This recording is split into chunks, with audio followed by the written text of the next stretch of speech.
This is the Dollemore Daily, and I'm Jesse Dollemore. Do you want to watch something remarkable? I would expect that you do want to watch something remarkable. After all, you're here watching one of my videos, and they are remarkable just by virtue of the fact that I'm here. Oh, I'm a dumb shit. So listen, Donald Trump and his ties to nefarious income sources and revenue sources and loan sources have long been a topic of conversation because of the fact that he has nefarious ties all across the globe. He speaks highly of brutal, murderous dictators like Kim Jong-un and Vladimir Putin and others around the globe. He loves despots. And he especially loves Russia and Saudi Arabia. Jared Kushner, Jared Taylor, who's that? Jared Kushner, that was a weird thing. Jared Kushner is secured like a $2 billion loan or funding for some investment through the Saudi Sovereign Wealth Fund. I mean, he's in it. They're in it thick with these murderers and these vile, sinister, power-hungry autocrats. And yesterday on Fox News, Martha MacCallum, I believe is the journalist, really loosely said, and she's questioning Alina Habba about the source of, because they're still scrambling to find this bond money for Donald Trump, this $454 million, nearly $500 million, and how are they going to get it? Donald Trump's cash strapped, doesn't have any money, doesn't want to sell any properties, but he's so fearful of them being seized to pay for the judgment against him because he's broke. They're going to seize his properties. And Martha MacCallum was adroit enough in this moment, had enough clarity to ask this question of, hey, are you guys considering going to Russia or Saudi Arabia for the money? Is he going to jeopardize national security wanting to be a president so badly that he would take Russian funding, be in debt to Russians or Saudi Arabian sources of money for this? And you'll note when you watch the clip that Alina Habba doesn't answer the question. She says, well, I can't talk about strategy. Well, it's not strategy. It's, are you approaching these people to pay for the bond? It has nothing to do with court strategy or legal arguments, you dipshit. Watch this. Really pay attention to what she doesn't say here.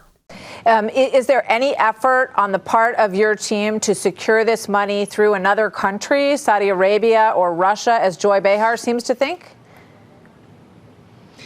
Well, there's rules and regulations that are public. I can't speak about strategy that require certain things, and we have to follow those rules. Like I said, this is manifest injustice. It is impossible. It's an impossibility. I believe they knew that. I think that's why mid-trial, frankly, they changed their ask from $250 million to the ridiculous amount of money that they've asked for. I think everything is done intentionally. I do not doubt that the witch hunt, that the election interference goal is what was ringing steady and loudly and true throughout all these trials, frankly. And we're seeing it. It's the demise of our country, not the demise of Trump. So we'll handle it as we always have and keep our heads up and keep working hard. Is there any effort on the part of your team to secure funding from Saudi Arabia or Russia?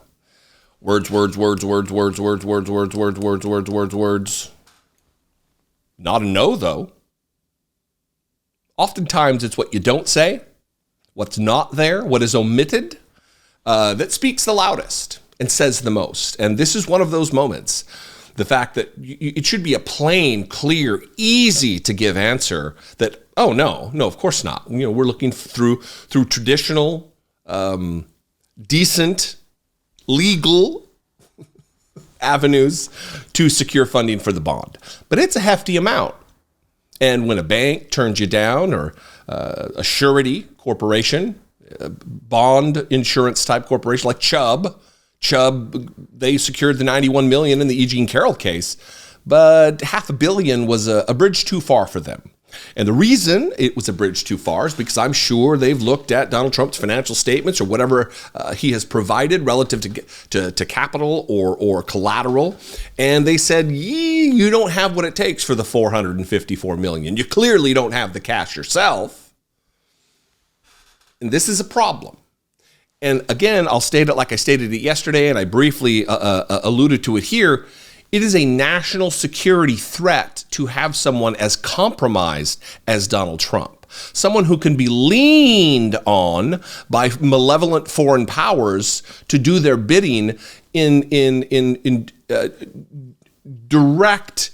an opposite manner of what is in the best interest of the United States. It's contrary to our agenda items as far as what is in service to the country, what our national interest is, our security interests are.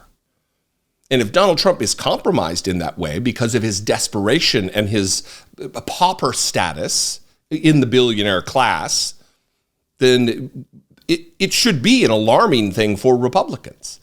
But it's not, because they love the aroma and the flavor of the grease in between his toes. They will lick and lap at it's a disgusting display of these Fox News automatons and Newsmax cult members who worship at Donald Trump's feet and will do anything that he says, will repeat any lie that he says. It's just gross.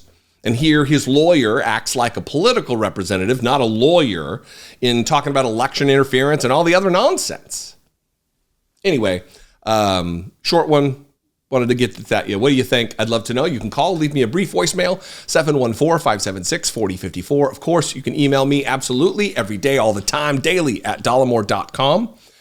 If you appreciate what I do, if I bring you value on a day-to-day, video-by-video basis, click the join button below. See what's involved to become a channel member for $2 a month. You can also go over to patreon.com/IDoubtItPodcast.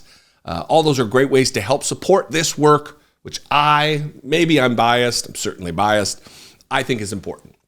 If you do too, please consider it.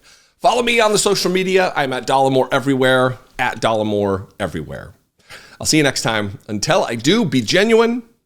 Take care of one another.